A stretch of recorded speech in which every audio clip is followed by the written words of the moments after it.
त्याच्यावर आलं तरी चालेल. हां. हां आता जमलं ते मागे घेतो. सर्वांना नमस्कार. जय भीम, जय सेवा, जय जय जिजाऊ, भीम, जय सेवा. सावित्री, जय रमाई. आज आपण इथे मागील 2 तारखेपासून है ना जो संघर्ष सुरू केलेला आहे. सावित्रीमाई फुलेंचा जो इथे पुतळा तुम्ही लावला होता आणि प्रशासनाने अतिशय निर्लज्जपणे म्हणजे 3 तारखेला 3 जानेवारीला सावित्रीमाईंचा जो आपण जन्मदिवस राहतो त्या दिवशी इथून पुतळा उचलून नेण्याचं जे अतिशय अक्षम्य जी कृती केली आहे त्यांचा तर मी सर्वप्रथम निषेध करतो. आणि त्यांना जी काही कोणती पण कारवाई करायची होती तर आधी 3 जानेवारीचा कार्यक्रम होऊन जाऊ द्यायला पाहिजे. कारण आज जेवढेही अधिकारी असू द्या की कोणी पण असू द्या, आज ज्या पदावर बसलेले आहेत ते सावित्रीमाई आणि ज्योतिबा फुले बाबासाहेबांच्या कष्टामुळेच आज तिथे आहेत. त्यांना त्याचं थोडंसं पण म्हणजे थोड्या वेळापुरतं पण भान नव्हतं की आपण काय करतो.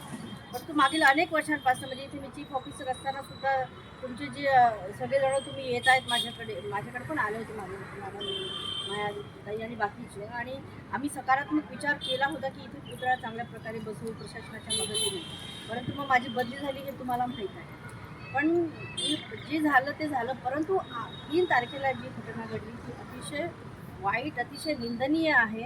आणि म्हणून आता आपण सगळ्यांनी 12 तारखेला जो 12 जानेवारीला मा जिजाऊंचा उद्या जयंती आहे उद्या, तर त्यानिमित्ताने दुपारी 4 वाजता है ना, दुपारी 4 वाजता आपल्याला एक मोठी रॅली काढायची आहे. तर त्या रॅलीला सर्व जेवढे यवतमाळ शहरामध्ये असणारे जेवढे समविचारी आणि सामाजिक चळवळीचा विचार करून समाजाचा विचार करणारे आहेत आणि सावित्रीमाई ज्योतिबा फुले आणि बाबासाहेबांना मानणारे त्यांनी सगळ्यांना मी माझी नम्र आवाहन आहे की त्यांनी सगळ्यांनी ह्या रॅलीमध्ये उपस्थित राहावे. ही रॅली उद्या दुपारी 4 वाजता शिवतीर्थापासून शिवतीर्थावरून सुरू होईल आणि मग संपूर्ण शहरामध्ये फिरेल आणि नंतर आपल्याला इथे येऊन सावित्रीमाईंच्या इथे जिजाऊ आणि सावित्री वंदना. आणि तुम्ही सगळेजण जे मागील 8-10 दिवसांपासून जो संघर्ष सहन करत आहे, तुम्हाला जो मानसिक त्रास होतो आहे तो त्रास मला पण झालेला. कारण जेव्हा मला व्हिडिओ पाठवलं ते माजी नगरसेवक विमान यांनी, त्यांच्यामध्ये प्रमोदिनी मॅडमचं भाषण होतं आणि मग तेव्हा मी मॅडमला फोन केला काय परिस्थिती आहे.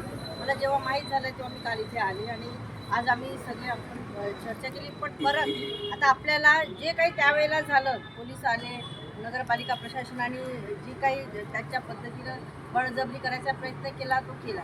पण ह्याच्यानंतर आता आपल्याला भिवून भ्यायचं नाही आहे, भिले नाही म्हणा कोणीच, पण हिंमत हारायची नाही. आता सगळ्या ह्यांच्यासोबत सगळ्यांना पूर्ण गाव आपल्या यवतमाळच्या सगळ्या लोकांनी यांच्यासोबत हिंमत दाखवून परत आपल्याला इथे यायचं आहे आणि ही जागा आपल्याला जिंकायची आहे आणि आपल्याला सावित्रीमाईला परत या जागेवर आपल्याला सन्मानाने जय ज्योती, जय सावित्री, परत हा जय पुतळा भीम, जय बिरसा. आणि आपली ताकद आपली हिंमत जर प्रशासनाला दिसेल तरच ती आपल्याला कुठल्या प्रकारचा विरोध आडकाठी करणार नाही. त्याच्यामुळे सगळ्या यवतमाळ शहरातील सगळ्या सुजाण नागरिकांना माझं परत नम्र आवाहन आहे की सावित्रीमाईंचा पुतळा आपल्याला परत इथेच प्रशासनाकडून आपल्याला मागून इथे लावून द्यायचा. धन्यवाद. क्रांतीज्योती सावित्रीबाई फुलेंच्या विचाराचा